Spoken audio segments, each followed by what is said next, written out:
your chances of getting into medical school are not 40%, right? That's what AMCAS tells you.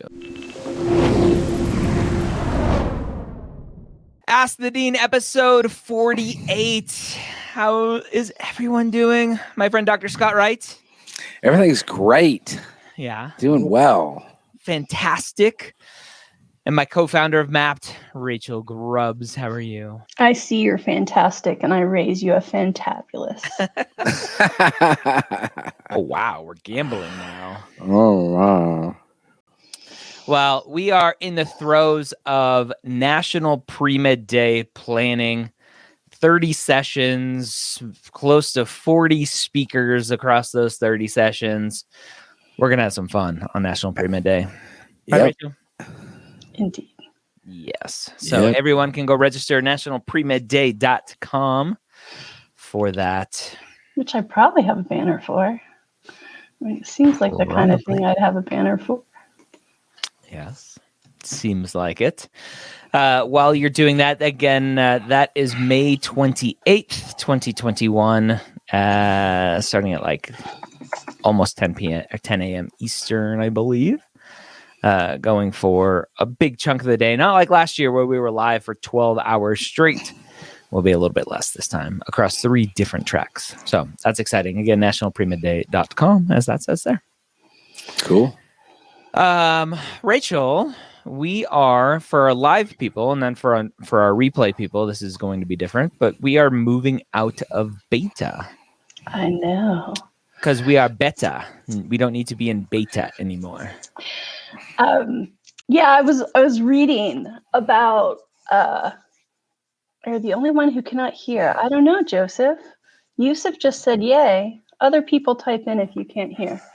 I was just reading about beta. I mean, you and I made an informed choice when we did this, but I was getting like a kind of a bigger lens on it. And, thinking about something like Minecraft that was in beta from 2009 to 2011. Yeah, Gmail was in beta forever. Yeah, for a long time. Yep. And the general rule of thumb on beta is part of it, obviously, is it lets you guys know, we know there's bugs. We hope that you'll work with us, right? And that was definitely the case at the beginning. We did have actually just a couple bugs last week, but other than that, we've been basically bug-free for months. And I think, sometimes you get bugs when you push new features, and we had just pushed a bunch of new features. So I mean, Scott bugs me all the time, but we're talking about a different bug, right? He's like looking around, like who are you talking about? Wait. There's a ghost or something in this room. Yeah. But so part of what happens when you graduate out of beta is you're promising a certain amount of stability. That does not mean static, right? We are 100% committed to continuous improvement. And, it's going to vary. It's going to be some months we're pushing a ton of things, and some months we're working hard behind the scenes. So maybe you as the Mapped user don't see as much, but we still have lots and lots of ideas of things we want to do to make Mapped bigger and better. And someone wrote me a really nice note, actually, just over the weekend that said, I joined Mapped last year on National Premed Day. So she was a pre-order person who paid in May, didn't even get to start using it till July or August. Mm-hmm. And she was talking about the new feature, but one of her comments was just, I can't believe how much Mapped has evolved. And that's the biggest compliment to me. That was exactly why we did a lower cost beta, because we knew people were joining before everything that we wanted to offer was out. And now it's really a full-fledged thing. Cool. Yeah. And so much more to go. So much more to go. Yeah. All right. We had a bunch of comments before we went live, so I'm going to start the great pasting adventure for you. All right. And you guys, actually, people who are live, if you want to repaste your own comments into the live thing, that's always a big help. Yep. The first question here, I've shadowed 6 different physicians for a little over 100 hours. On AMCAS, I will put it in as 1 or 2 experiences, but on ACCOMAS, should I separate them since I have unlimited spaces? I have interesting shadowing experiences because I did include some patient interaction. That's always the question. Things that you have to cram together on AMCAS because they limit you to 15. Right. You're now free and you want to stretch your legs on ACCOMAS or TMDSAS. Yep. Yeah. Is there any rationale to combine on ACCOMAS? I mean, I think my feeling is if the experiences were very similar, so if it was just strictly a shadowing experience and you had no patient interaction or whatever, then I think you could combine those, but I don't think you need to feel obligated to do that. Yeah. I think you could, easily just put each one as a separate thing and just go with it that way and not have to think about it. There's too many other things to think about without having to think about things that you don't have to think about. So yeah, makes complete sense. And really at the end of the day, these boxes it's not a volume thing, right? So a lot of students will think, oh, 1 box versus 6 boxes. 6 boxes will look better, but really 6 boxes may be annoying to some people because it's like, this is the same thing over and over again. Shadowing, it's just a different doctor. So why didn't you combine these? So at the end of the day, the question always comes down to what's your impact? And if the impact potentially could be different, then sure, separate that on this because you have that space. If it's going to be exactly the same thing, just in a different box, then then maybe I'd there's say not put a them reason together. to. Yeah. You don't want to try to look as if you're trying to fill up a bunch of stuff to make it look better or it's kind of like in school when you were writing an essay question, you just thought if I write more and more and more and more and more and more and more, it'll be better. Yeah. My essay was 10 pages versus 5. And I'm like, well, the 5 pages one was edited down and much more succinct and more clear. Exactly. Yes. Yep. Makes sense. Okay. All right. We got a bunch of them here. I love that you're pasting in the actual comment section now so we can do this. Yeah. So even though it looks like me, smart. At least we can still throw the comment up. Yeah. The AAMC Virtual Med School Fair, which happened last week, is it all right to email them to follow up with another question, even if they didn't explicitly say we could reach out? I'm applying the cycle and want to express my interest. I think there's a yes and no here. What do you think? You go first, Ryan. So my yes is sure. Email to follow up if you have a specific follow-up question to say, hey, so-and-so, we were chatting at the virtual fair. You said this. I did more research. I have one more question. Not a, hey, we chatted and I'm really interested in your school. Like one is just an interruption and unnecessary because you're going to apply, which shows you're interested in their school. One is just a normal follow-up conversation. I agree completely. Yeah. Yeah. At the end of the day, my general recommendation for interacting with schools is, do you have a specific question or do you just want to bother them to say, oh, I was told that make your face known, make your name known, and that is good. And so students like, hey, and the worst question is, can you tell me what you're looking for? Or can you give me any advice? Like, don't ask that kind of stuff. That's not a question. Yeah. That is definitely not a question. Yeah. And it's funny because I think some of that advice comes from people who have experience in the workforce where it is helpful to network. And I mean, even then it varies, right? Because if I have a job with 1,000 applicants, I may or may not notice some sidebar emails. But, sometimes those kinds of conversations, because usually job hunting is a little bit more of a mutual fit. And obviously it's still a mutual fit with med school, but just the sheer number of applicants. So I think sometimes that's where that advice is coming from. But yeah, it just doesn't make sense. And I think the asking the question I could have Googled, it's such a yellow flag. Yes. Maybe not red, but it's yellow. It's definitely orange. Definitely. I'm like, I'm not comfortable with your decision to use my time rather than Googling. It really makes me like, you might be on my radar, but not in the way you not in the good way. Right? If the email response to you starts off with, as it states on our website, you probably did something that's bad. Not a good thing. Right. Yeah, I mean, I've been a teacher and advisor for a long time, and the truth is you don't remember everybody, but you do tend to remember the outliers in either direction. Right. Do I remember the girl who used to follow me into the bathroom to ask questions? Yeah, that was You probably even remember her name and everything. Oh yeah, that was not fun for me, I right? see your feet. Answer my questions. But yeah, I think I've mentioned this on air before. One of my current doctors is an old student of mine from Princeton Review, and I didn't remember her at all. Oh wow. And like that because she was fine. Yeah. Right? She was one of 1,000 students I had that year, and was, neither. She was not, and she was a pre-med, right? She liked science and she wanted to help people, and she was smart. She was great. Got it.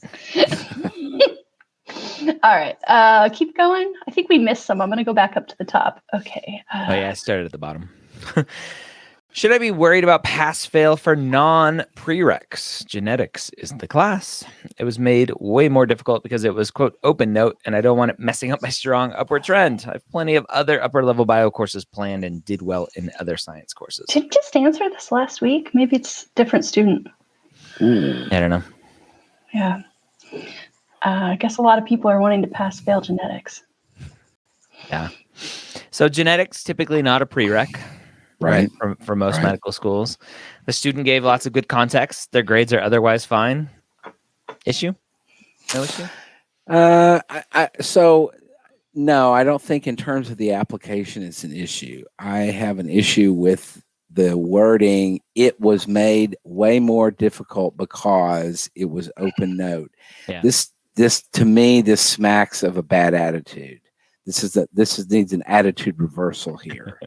Yeah. You're going into this class to learn genetics, and you want to learn genetics, so I just don't like the way that was phrased. But in terms of the overall point, yes, go ahead. Pass fail's fine. Yeah, and that's feedback, not to like throw shade at the question asker, but it's very common for students, like, why did you pass fail that? Or why did you struggle with this class? Well, the teacher was just ridiculous, right? It's very common in the interview. Right. So for everyone, including this question asker, if it potentially comes up in an interview, why did you pass fail genetics? It looks like all of your other classes were good. Like, don't just say the class was harder because it was open note. Right. Yeah, and you need that, because if I was an interviewer, I'd hone in on that, and I'd say every other class you have is graded except for genetics. Tell me a little bit about why that was pass fail, and you better have a good answer for it. Yeah, because if the answer is, well, what you indicate here, I'd be like, I don't like this student. Okay, guess what else is difficult? Yeah, med school. And it's not some of them are pass fail. Yeah, and you know what else test is essentially open note is applying. That's an open note exam. Yeah, you're exactly right. All right, yeah, so again, no shade to you, person. Sometimes we just type things and we're not thinking about context, but we do want to help you, all of you, think about context for applications and interviews. Yeah. This is a safe place where I'll tell you what my yoga trainer told me the other day. I'm going to judge you real hard so you hear it from me, not your students. This is where we're like helping you get the tough love before it's too late. Okay. If I'm starting an internship at a medical school on June 21st, however, I have onboarding April 27th before the official start day, can I add this activity on my AMCAS application at the end of May, or do I have to wait for the official start date in June? So this question's been coming up a lot from various people about activities starting after a student is going to submit their application. Can they still put it on their application, specifically AMCAS and ACCOMAS, because TMDSAS does have a future activities section. But AMCAS and ACCOMAS, can I add it on there to let them know what I'm doing? Well, I mean, you can in terms of the what, you can't in terms of the so what. You don't have any so what. There's no so what. There's There's like, no- I'm planning on doing this. I'm and going to hoping be to do that. Yeah. And so I don't know what you're going to say. If you add it as an activity, what are you going to say? I'm going to be doing X, Y, and Z. So you're just really describing, and that's fine. I don't think it's a downside to that, but it's just not going to have as much meaning Right. to the med schools. Yeah. I was thinking about that, particularly for AMCAS, right? You only have 15 spots. Do you really want to use it up on something that is just a job description? Right. Not an experience. Agreed. Yeah, I agree with that. My general recommendation is always leave off the future stuff on AMCAS, and if schools are interested to know, it'll be part of their secondary application. A lot of schools will ask, what are you planning on doing during this time, this application cycle? Right. Yep. All right. Can we include names of people who were not patients in our stories in the activities descriptions, or should we put them in quotations as well? Pseudonyms. Can we include names of people who? So the good example would be the doctor, the name of the doctor that you're working with, and I think you include the name. If it's Dr. Jones or Dr. Smith or whatever, and absolutely, I don't see a problem with that at all. Yeah. So if you were at a camp or somewhere, soup kitchen or whatever, you can use real names if you want. There's no obviously HIPAA violation with those types of things. The one thing, and I just want to mention it here because it's come up a couple times with Application Academy students and reviewing things, is just because you don't use a name doesn't mean there's not a HIPAA violation included there. Right. So I had one very specific student say, I think they were part of like the athletic training or personal, what do you call that? Athletic training part of their school. And it was a big Division I school. And they were talking about going to Texas to play a game and the quarterback tearing his ACL. Didn't use the student's name, but all I had to do, and I did it live with the students with me, I said, QB, Texas, torn ACL, and I saw who it was. I'm like, that's it. That's a HIPAA violation. If I can figure out who it is, so you just got to be careful. Yeah. I was thinking about that too in one other lens, which is like, sure, I think, if you're talking about a doctor, it makes sense to probably mention that person's name, especially if maybe they also come up later as like letter of recommend or supervisor title or something like that. But you could probably do a gut check on whether or not you'd want your own name used, Like there are going to be some stories where the name just doesn't matter, and it's just as easy to use a fake one. Exactly. And I think, honestly, like I know people like rubrics in black and white, but probably your gut is pretty good, right? If you think I would have no problem with strangers reading this story about me, then it's probably fine. Yep. When writing about research, one of my most meaningful experiences, should I discuss what I did using heavy scientific terms or focus more on what I learned? Asking because I heard most people who read the apps are not MDs or science PhDs. Well, I don't know if that's true. I don't think that's true, but I mean, definitely, I think you should focus more on what you learned. It's the so what part. And I don't agree with the other part being the people who are reading the apps not being MDs or PhDs. I think often they are. Yeah, it depends. Obviously, depends on the school, right? Admissions offices have some people from the community and nurses and lawyers and other people, but definitely there's plenty of MDs and science PhDs who are part of the faculty. Oh yeah, reviewing those applications. Yeah, particularly once it gets to the level of interview and the admissions committee itself, that's faculty at the med school. Yeah. What makes me nervous about this question is it gets back to that what versus so what. If you're using a lot of heavy scientific terms, then I'm worried that your description is going to be a very what heavy description. Yep. And I want to know what you learned, what you got out of it. Yep. And I just doubt you're going to need that many science heavy terms to tell me about your experience, not about your day-to-day duties at the lab. Yeah. But think about it like this too. Just because I'm a physician doesn't mean I'm familiar with your research. Right. That's right. Explaining it super scientifically and very technical doesn't help me understand anyway. Yeah. That's right. That's right. Well, Yeah. and I And think, oh, go ahead. no, go ahead, Rachel. I was just thinking about bedside manner, right? Like I have a pretty strong vocabulary. So when I don't know a word, I feel pretty comfortable. But I can't tell you the number of times I've had to call out a doctor who mostly I really like and say, you just used a bunch of words that mean nothing to me. I need you to try again. And I'm like, just think about who your audience is. Yep. And yeah, so is it whether or not they know those terms, but it's also like, are you being a clear communicator? Right. Yeah. That's right. Yeah. And your application is your first opportunity to communicate. Mm-hmm. And that's right. Yeah. Knowing the fancy terms is not as impressive to me as knowing how to turn that complicated thing into something digestible. Yep. All right. Let's keep going.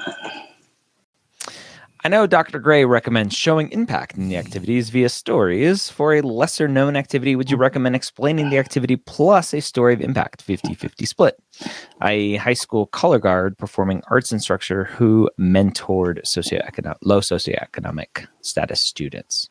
So I've actually added more context around this statement just within the last couple weeks.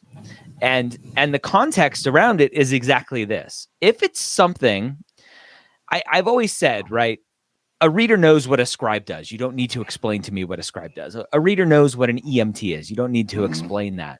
Mm-hmm. And my assumption is, in that context, the opposite is true too. If you have some sort of obscure thing, then yeah, explain it briefly and then show me the so what, right? But that never truly got communicated. Like everyone was like, oh, everyone knows what everybody does, and so I don't need to explain any sort of job. But no, like full context for scribe, EMT, very basic things. The assumption is a reader's going to understand that. You don't need to go in depth explaining that at all. For something like this, potentially write a sentence about what it is and what you did, and then impact. Yep. Perfect. Yeah. I mean, I've spent years working with SES students, so that term's familiar to me, but I don't know if it's commonly known. Like, people might say like reduced and free lunch, and they're like, oh, that's what SES is. Like there might just be other ways to describe it that I don't know if everyone knows it's. So, I mean, I think this person who asked gave a great example, right? That I bet you a lot of people know that term, but maybe not everyone. Yeah. Yep. Agreed. Cool. It's amazing. Adding more context into what I say actually helps. Yeah. Not everyone reads my mind. How dare you? That's all right. How do public medical schools look at applicants from adjacent states? I am a New York resident and was told that while New Jersey public schools don't look at any New York applicants as in-state, they are given more consideration than the typical out-of-state applicant. Any validity to this? I think there is some validity to that, depending on the state. So, for example, here in Texas, there are some counties in the eastern part of New Mexico where those people are considered in-state Texas residents for the Texas Tech Medical School that is out West Texas. So I think it can be applicable. So it depends on the state. It depends on, and it may not be the whole other, adjacent state. It may be just certain counties in that state. Wow. Are they considered in-state for the 10% cap as well? Wow. The secrets are coming out today. All right.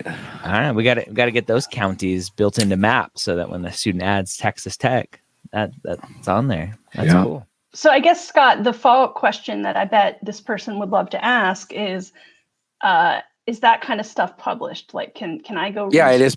Yeah, it is. It is. In Texas Tech, as a good example, Texas Tech makes a good example of that and stuff. So I don't think it's hidden stuff like that. So the best thing is to go look at those school websites. And just see what they say, how they define, in-state or maybe in-state reciprocity or something. Right. Like that. Right. Okay. Exactly. Great. Good question. As always, school dependent. Yep.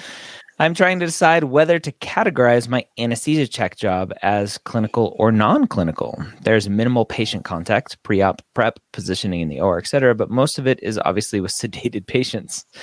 Probably 1/10 of the hours worked are patient-facing, so it should probably be considered non-clinical. What are your thoughts? You know those silly anesthesiologists? I mean, they're not clinical doctors at all. Do they even go to medical school, really? Probably not. Well, Yeah. Speaking as someone who's been under anesthesia many times, heck yeah, it is clinical. You are one of the most important people in my life. Yeah, definitely clinical. Yeah. I understand the question. It's a common question, usually out of anxiety of like, if they find out what I truly do, they're going to think I'm lying and making up my clinical experience hours. It's very similar for EMTs. Guess what EMTs do most of the time? A lot of time they're sitting around waiting for a call. And they're like, do I have to split out my hours? And some is clinical, some is non-clinical. I'm like, well, what do ER doctors do? They sit around and wait for the patients to come. And obviously, ER docs are busy, but just exaggeration there. So yes, it is definitely clinical, and you don't have to reduce your hours or anything like that. It's a high integrity question, but we're happy to tell you you're wrong. Wrong. Hello, I've heard that you should call schools that may screen you out due to your sub 3.0 cumulative GPA, even with a strong upward trend. Would you do this? What would you say? So, someone who started poorly, strong upward trend, but maybe still gets digitally shredded. That you should call those schools? Like, hey, this is Johnny. Just like, I know I might have been shredded, didn't pass your filters, but here's why I think you should take a look at my application. No, I would not. No, just leave it up to chance. No, I mean, so I guess what is the expectation here is if I was an admissions officer and I got a call like that. So in other words, what they're saying is, hello, I know you can't really read, so I'm going to tell you over the phone. I know that maybe you have all of your filters and everything set up the exact way that you want them, but you still might have missed my application. Mm-hmm. And so I just want to let you know that you should still look at mine. Mm-hmm. Mm-hmm. So to clarify, right, and we're poking fun, schools have the ability to filter based on trends and not just 3.0. Correct. They can say, we want to filter everyone less than a 3.0 who also does not have a strong upward trend. Mm-hmm. Mm-hmm. Right.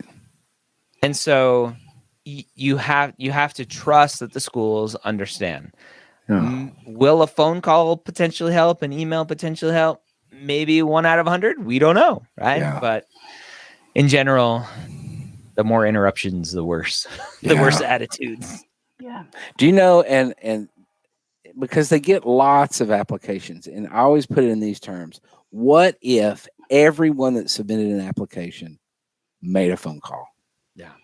The phones would ring nonstop. It would be impossible to deal with. Yeah. Mm-hmm. And a good example of that is here in Texas. I think this is a national trend this year. The applications this year from last year were up 20% this year. 20%. So they're getting, there's more and more and more. So, yeah. I was just having like a little how does this apply to regular life? And I'm like, if you were on Tinder and you swipe left 100 times, and then somebody you swipe left on got your number and called you, do you think that would help that person's chances? No. So I did the math, assuming 8,000 applications, 2 minutes for each phone call. Over the course of an 8-hour day, that would be 33 straight days of being on the phone talking to these students. Yep. Yeah. I mean, they wouldn't have time to go through the apps, which is the whole point.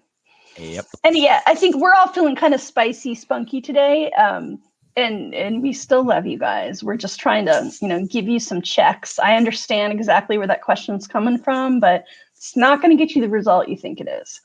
The best thing to do is put forward your best application and trust that they are looking at the numbers multiple ways. Yeah. Yeah, and I've talked at the a lot, and maybe this is where this question is coming from. Is at the end of the day, you are the only one who's going to advocate for yourself, and advocating for yourself sometimes is making a phone call, sending an email, and you have to think about like, will this make a difference? Am I different than anyone else applying? Do I think there truly is a reason why they should look at my application for one reason or another? And do those checks and balances. And if you still think you should call, then call. But know that it may not go well. Yeah.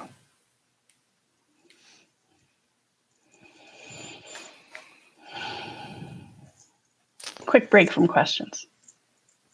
What if they told me to reach out after I submit? Yeah, that works. All right, no question. I just got off work. Wanted to pop on and say thank you for all that you do. Thank you. Oh, wow. That's awesome. Oh, and a quick redemption. It's a heart. Wait. Following up the Gen X comment. Oh, I phrased that poorly. The instructors themselves told us it was made more difficult to allow for open note exams as opposed to proctored ones. Okay, that makes sense. Thanks for your help, though. I won't be blaming anyone for the PF but myself. Nice. We would have loved you and given you the benefit We of the love doubt you anyway, anyway. but we love a mensch who steps forward and corrects themselves. We There all you learn go. and do better. There you go. What section of the application would you suggest listing foster care under? I've been a licensed foster parent for 4 years, and it's a big part of my life. Is it an extracurricular, a hobby, a volunteer? That's a good question. Wow. I would say, I wouldn't call it a hobby. yeah, I wouldn't call it volunteer either because you get money from the state to take care of the kids. This might be one of the ones where we don't all agree, but here's what I'm going back to. A couple months ago, somebody had said, I'm a mother. When do I mention my kids in the application? And we said, you don't unless it's relevant to your application. And not like it's a secret. I love having med students who are parents or who become parents, right? That's great. But I guess, I mean, foster care is definitely a different kind of parenting, but I might come down on, unless you can tell me how that's related to your desire to be a physician. I don't know that it needs to come up, you know? Yeah, that's a good point. So I would challenge that last statement just in general. Like, I don't think everything has to relate back to medicine and why you want to be a doctor. And sure. Yeah, that's true. But I just think, like, would you talk about your spouse? I think there's just something different about being a foster parent. Like, you obviously have a heart for doing something. It's obviously a lot more involved than being a parent where you have your kids and you love them and whatever. You love your foster kids too, but I don't know.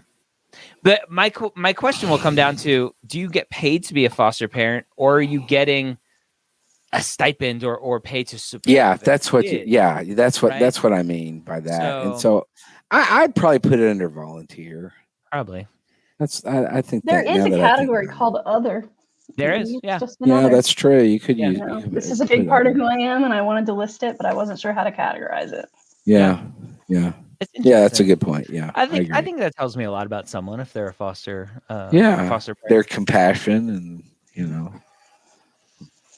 Yeah. Okay.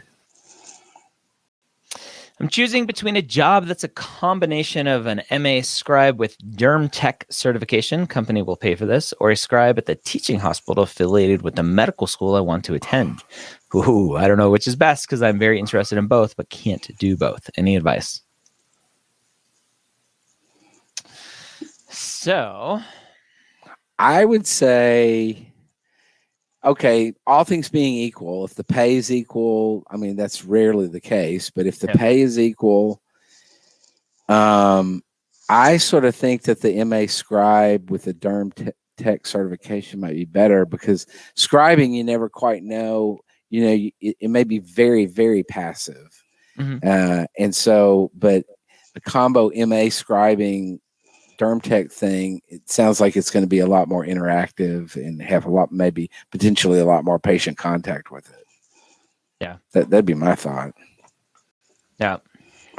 There's always that networking question of like, oh, what if I run into the director of admissions who's an ER doc? Ooh, yeah. All right. We have so many today, I lost track. Okay, here's a good one. How do you write about the quote, so what in activities after describing a story without telling or using phrases like I learned or I feel that are recommended against in the application book? Well, Ryan, you're the one that wrote the application book, so I think you should wrote that respond to darn this book. question. Why don't you add some context? Yeah. So my general thought is statements like, I learned that compassion is very important to be a doctor. Like those types of I learned statements in my mind are useless. Like, okay, great. I'm glad you learned that. And so being able to just go a step further and talk more about how it impacted you or how you impacted it versus just I learned, right? That's where I talk about I learned being kind of useless in the application book. It's hard to give an example off the top of my head, but there's lots of examples in the book.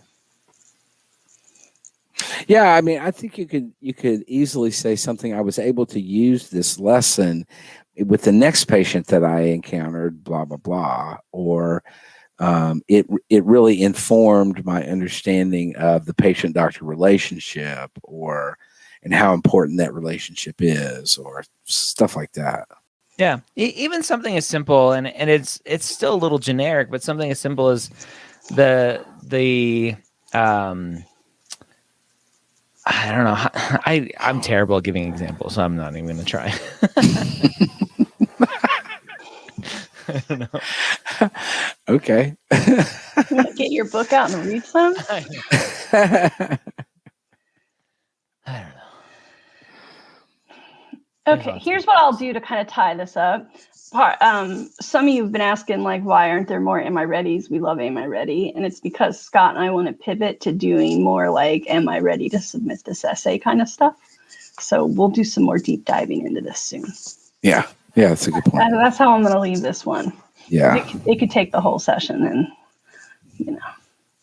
it will another day. Yep. This is kind of weird. Okay. I have two questions. What are our chances of getting into medical school? We don't answer that question. I have noticed that the different systems don't communicate with one another. Therefore, an acceptance for osteopathic schools is going to be a rejection for other application systems. I'm currently a nursing student and graduate in December. I'm going to wait a year to get my feet wet and apply. Would you recommend this? So I've talked about this first question before, and basically said your chances of getting into medical school are not 40%, right? That's what AMCAS tells you. It's 40% or 41. Yeah, it's higher than that. Yeah. It's higher than that because, as the student rightfully says, the application services don't talk to each other. Right. And so a rejection on AMCAS could be someone who got into TMDSAS or got into ACCOMAS. Or a rejection on TMDS could be someone who got accepted to ACCOMAS or AMCAS. So the application services don't talk to each other, and there's not a lot of good data out there of what percentage of people applied to AMCAS, also applied to ACCOMAS, also applied to... And so my fuzzy math, and I just did a lot of like, well, what if, was like, it's closer to 50%, not 40%. Yeah, that's what I was going to say, 50-50 shot. Yeah. I think it depends on where you're applying. It also depends on how many applications you put out. I mean, I think there's a lot of factors there. But if you're applying to all the Ivy schools, then it's going to be a lot lower than that. If you're applying broadly and wisely, then I think it could be even higher than 50% chance. Yeah. It obviously depends on the application. Who you are and what you've put in there. Yeah, I didn't understand the context of the question. You guys had better reading skills on that one than I did. I was confused by it. That's why I went weird at the beginning. But I'm glad you guys were there. And then, So the what was last part. second half of that question? Yeah, the last part was, I'm a nursing student and graduate in December. I'm going to wait a year to get my feet wet and apply. Sure. Yeah, I think that's reasonable. Yeah, for sure. Get some good clinical experience there. Yeah, absolutely. Hashtag cars. That was to you, Rachel. Reading comprehension. Hashtag cars. Yeah, I failed that one. Usually I'm pretty good, but today I went, what? Yeah. Oh, All right. I recorded some MCAT podcast episodes this morning with our Blueprint friends, and I got destroyed with my reading comprehension today. Oh yeah. well.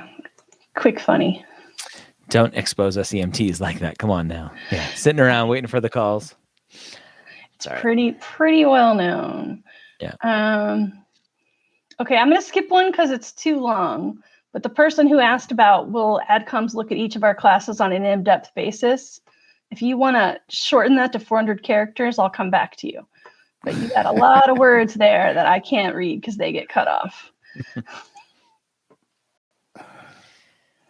Would I look like an annoying neurotic pre-med? Yes. The answer is always yes. If you started off like that. If I try to explain one grade slip up where I still received a decent grade, but not a 4.0, yeah, it's fine. Yeah. It's fine. Yeah, you don't have to have a 4.0. You would look like a neurotic pre-med. Yes. Yes. Welky's getting some shout outs in the comments. Oh, Wilkie. Oh, yeah. Little dark spot there by the pillow. Yeah. I've even had a student very recently. It's like, tell me about a time you failed. And it's like, well, I really struggled with with this class and I still ended up getting an A. Like, but that's not failing.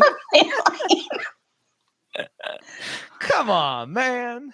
Also, if that's like the closest thing you've had to failing, then you've had such a great life.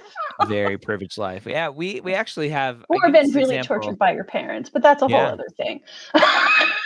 I give this example a lot, a conversation that I was having with one of the deans and directors of admissions at that conference in Toronto, Scott, where you and I met in person. We had met before that virtually, but was that exact thing. Like if your biggest struggle was you didn't win the state championship in high school, or if you almost barely didn't get a 4.0, then schools are gonna be like, well, what happens when you get punched in the face in medical school? Yep. And the context around a perfect 4.0 student where there's no struggle. And students really hate this discussion because they're like, well, what are you saying? I have to struggle to show that I can do well? No, that's not what we're saying. But it just gives context around who you are versus another student with a little bit lower GPA, but who did struggle, and gives context to the admissions committee to say, oh, I can see that this student has some resilience already that I can see here. And the other student, I have to assume they are resilient, but I don't know for sure 100% yet. I don't know. It's hard. Yeah. Yeah. All right. Okay. Lots of comments today. Here's a question. As a non-trad, I had my psychology, sociology, and English courses completed 15 years ago. Do I need to retake these courses? Otherwise, would I finished all my prereqs by next semester? No. Nope. You should be fine. Nope. Even if you were a trade. We're just giving you a hard time. Yeah. Rachel's Sorry, no, I was trying to think about the root of this question, right? Because we get this a lot. Yeah, and it's the idea that you should show some recent academic success. But if you're currently taking science prereqs, then you are currently showing that correct success. That's correct. Yeah, this is a common confusion point for a lot of people. Yeah. All right. Can I include an award and a poster presentation abstract publication under the same activity? Also, what else can I write about the award besides why I got it? Why is it important to me, maybe? So, honors, awards, and recognitions. Is that the other? Mhm. It's a three one. I think is so. One category, and then presentations and posters is another category. I believe is the exact thing. So, can you include them under one? Sure, you can do whatever you want. Will it potentially make sense why you put them together? Depends. I think if they're related to the exact same like project you were doing, then it makes sense to put it all together. And I think it will make sense to most readers that they'll be saying, oh, yeah, it won't seem odd or something like that. Because honestly, I think a lot of readers, they're not as particularly at the medical school level, readers, they're not as connected to the ins and outs of why AMCAS has it categorized one way as opposed to another way, They don't care. They're just trying to get a sense of what have you done? What is this all about? And so if you happen to combine two things and it didn't completely follow the AMCAS, directions well enough, I don't think it's not going to be a big deal. I just think you do what makes sense to you. As we said earlier, kind of let your gut direct you a little bit on that, and then do it and move on. Okay, our friend who I asked to reword the question has given us a nice pithy version of it. I took a class 3 times for sound reasons. First time B, A the next 2 times. Will ACCOMAS dive deep into our application, see that and think, what is this guy's problem? Why did you he gave us a lot more context and I told him to shorten it up. So if you're going, what? I am going, what? Why did you retake an A? He took it once as an undergrad and twice during the post-bac because the professor actually uses it as an MCAT prep course. So, okay. Okay. I mean, potentially they could go, this student's just like trying to pad his GPA here. Yeah, I mean, I think it'd be worth. I mean, I think we'll add. What's the alternative? I mean, I don't understand the question. It's going to be on there. You took it. It's on the transcript. You got to put it on the thing. So it's sort of a moot question in a way. Yeah. Maybe some of them will say, "Yeah, what's this guy's problem?" Maybe some of them will say, "Oh, well, must have good reasons." Maybe it'll come up in an interview and give you an opportunity to talk more about something that you think is cool about what you did. Yeah. And so you go, they say, dang, so it could be an issue. No, that's not what we're saying. No, that's not what I'm saying. No. Full context is important, and not like write us another note, but full context of your transcript. Do you have not great grades everywhere else, and then you just kept retaking the same class over and over again for A's to pad your application? Or is there just this weird thing where you have 3 of the same class? Yeah. But other grades are good as well. So, I mean, at the end of the day, it is what it is. Are you going to not apply to medical school just because they may look into why you took this class 3 times? No. Exactly. So that's my point. Be prepared to talk about it. And that's right. Keep going. Yep.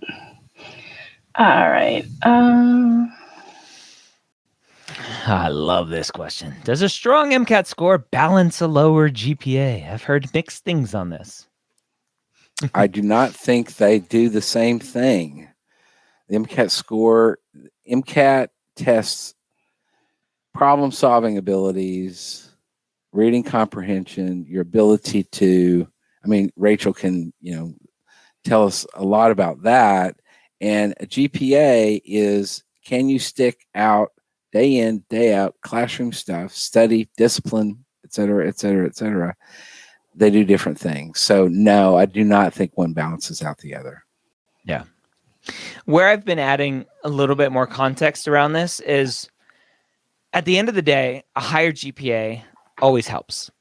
At the end of the day, a higher MCAT score always helps. Always helps, yeah. And for schools where potentially they're converting everything into a rubric, or they're using a rubric to convert everything into points, and an MCAT range gets converted into points, and obviously a higher MCAT gets converted into more points, well, then sure, you could technically think about it as a higher MCAT helping a lower GPA just because you get more points. Mathematically, yeah. Mm-hmm. But a higher MCAT score always helps. Yeah. A higher GPA always helps. So the answer is always get as high of an MCAT score as possible, right? It's the same type of question, Scott, of like what's the point of the question in my mind? Get a high MCAT score. Now, if they're trying to play a game of like, well, I need at least a 510 to balance out my 3.2, like you can't play that game. Yeah, you can't. Then that was my point. Yeah, you can't because they do different things. Yeah. Also, I mean, this isn't in the question, but I feel like one of the unspoken questions in this question is, are you talking about a lower GPA or are you talking about not having a good upward trend? Right. Because if you got the best upward trend you can get, then as hard as it is, you kind of just need to let that cumulative number go away from your brain. Yes, that's right. You.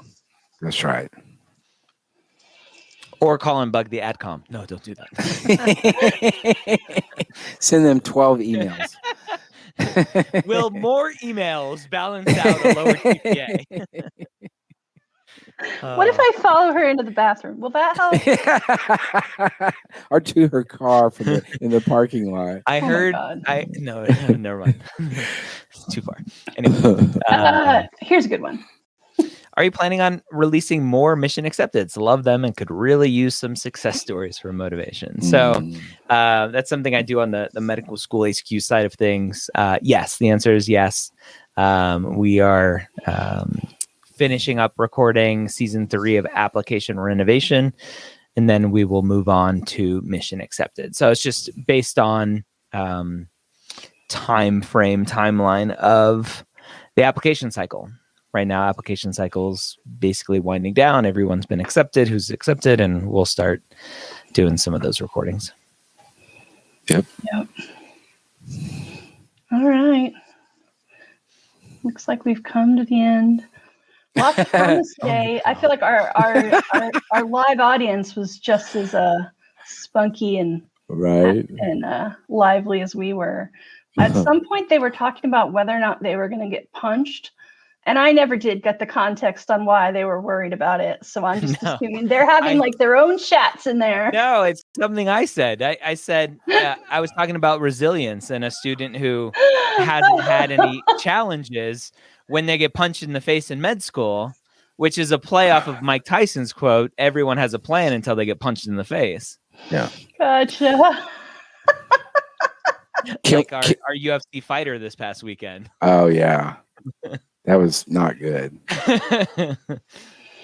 Anyway. One last question thrown in there. You want to grab it? Looks like two more, actually. Here, do this one. Yeah. How should students with instructional approach admissions, especially if it's academic integrity related? I'm assuming institutional actions? Yeah, I think that must be what it means. Yeah. Yep. Yeah. So institutional action, #read the book. I have some examples in there of institutional action essays.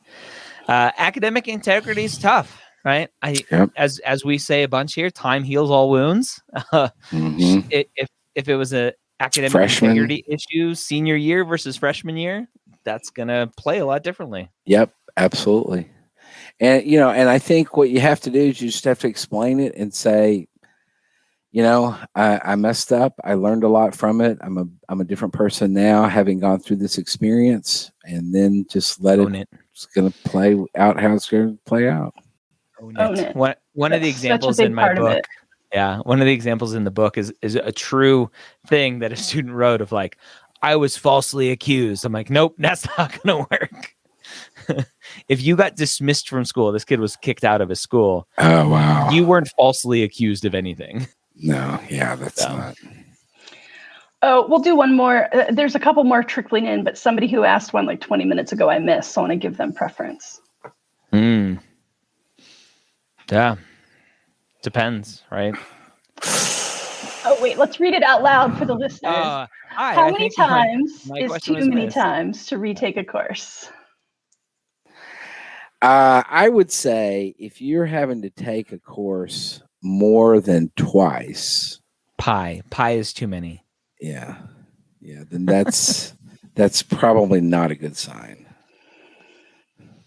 And I mean, I think with all of these, it's, we give tough love, not because we're judging you, but because we want to help you. Absolutely. We talked about that one-off case where the student took it 3 times because he took it once academically and twice as MCAT prep. Like, that was a weird case.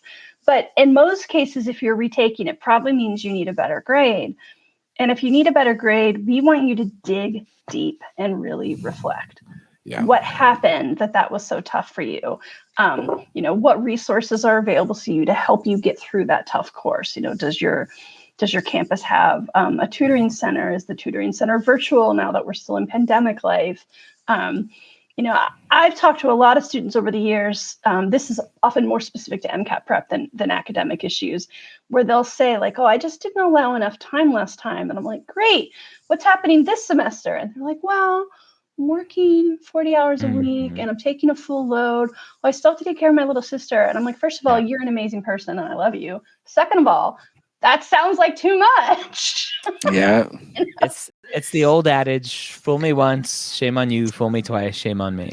Yeah. So the question will always come back to, great, we all make mistakes, we all struggle in organic chemistry, biochemistry, whatever class it is, needing to retake it. Makes perfect sense. Struggling again, the question is, why didn't you adjust? And what does that tell me about you?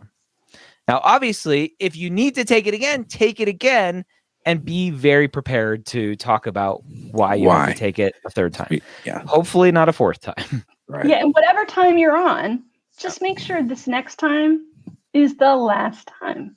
Yeah. And some institutions they're not going to let you do that. There are a lot of colleges and universities that after the 2nd retake, then they won't let you retake it again. Yeah. Has the MAP team ever had an in-person meeting? We got to get you out of these little webcam boxes. Agreed. So what's fun is Rachel and I have never met in person. Scott and I have met in person at a conference. Mm-hmm. Rachel and Scott have never met in person. No. So one day.